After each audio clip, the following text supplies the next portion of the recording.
Greetings everyone, and welcome to the next video in my lecture series on differential equations. We are still working on Laplace transforms, and this video explores the Laplace transform of a derivative.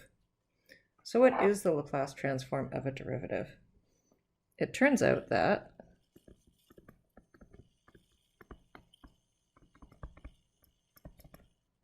the Laplace transform of f prime of t, I'm using the kind of terrible prime notation. Prime in physics and engineering means with respect to x, but mathematicians also use it for with respect to t. And since it's consistent with the textbook notation, we're just going to go with it.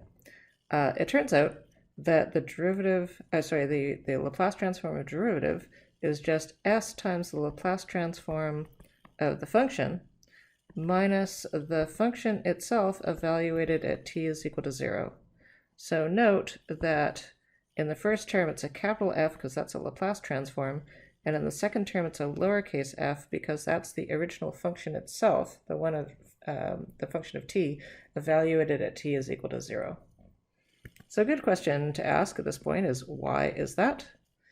If we turn to the definition of a Laplace transform, the Laplace transform of f prime of t is equal to the integral from 0 to infinity of e to the negative st f prime of t dt. And what we can see is that we've got a product inside the integral, and so we're going to need parts. So I'm just going to draw a little box here for parts.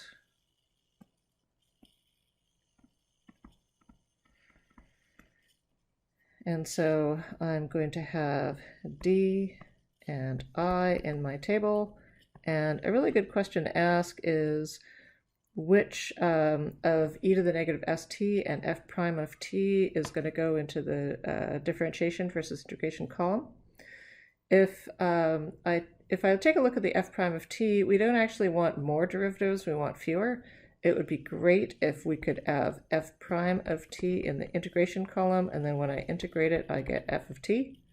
And that leaves me with e to the negative st in the differentiation column, which is great. I can actually integrate that or differentiate it. Either way is totally fine.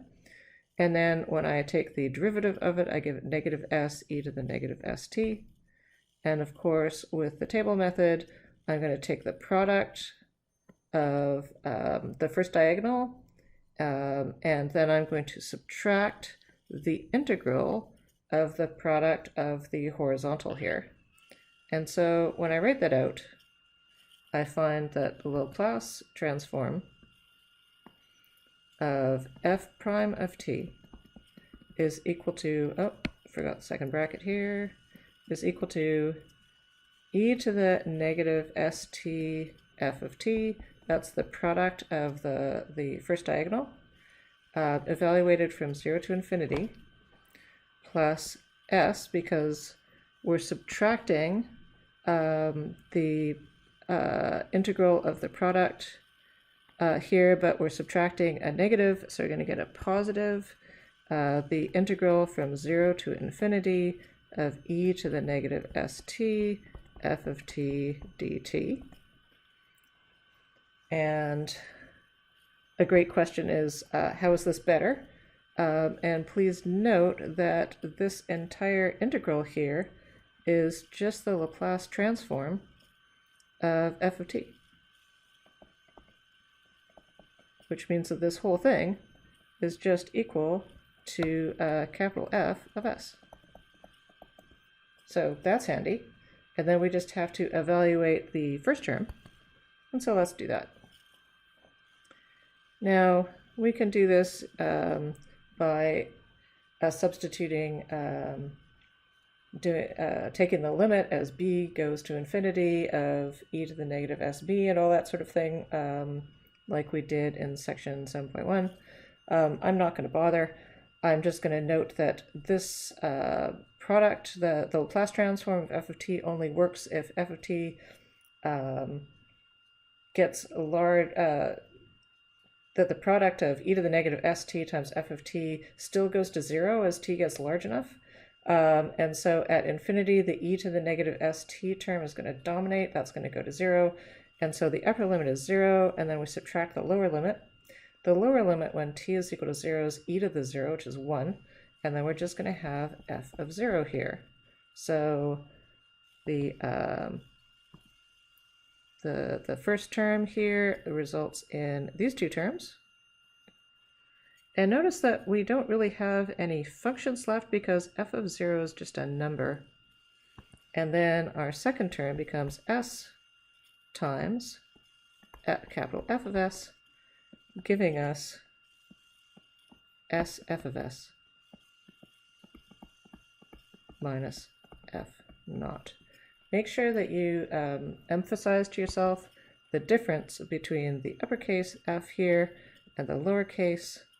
The f naught, or f of 0 here is just an initial condition.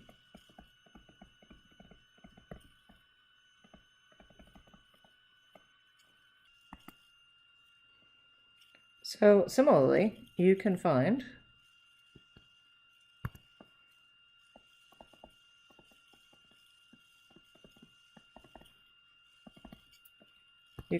that the Laplace transform of f double prime of t, so like a second derivative, is equal to s squared capital F of s minus lowercase f of 0 minus f prime of 0. And you can also find that the Laplace transform of f triple prime, which is more than I plan to do in this class, is equal to s cubed f of s, capital F of s, minus s squared f of 0 minus s f prime of 0 minus f double prime of 0, where we've got all the initial conditions there. And the cool thing about this is that this whole thing allows us to solve DEs if they are initial value problems, so IVPs. And when we make the Laplace transform of derivatives, we just get functions of capital F plus a whole bunch of constants, and we don't have any derivatives anymore. So we're converting a differential equation to an algebraic equation. And that's actually pretty cool.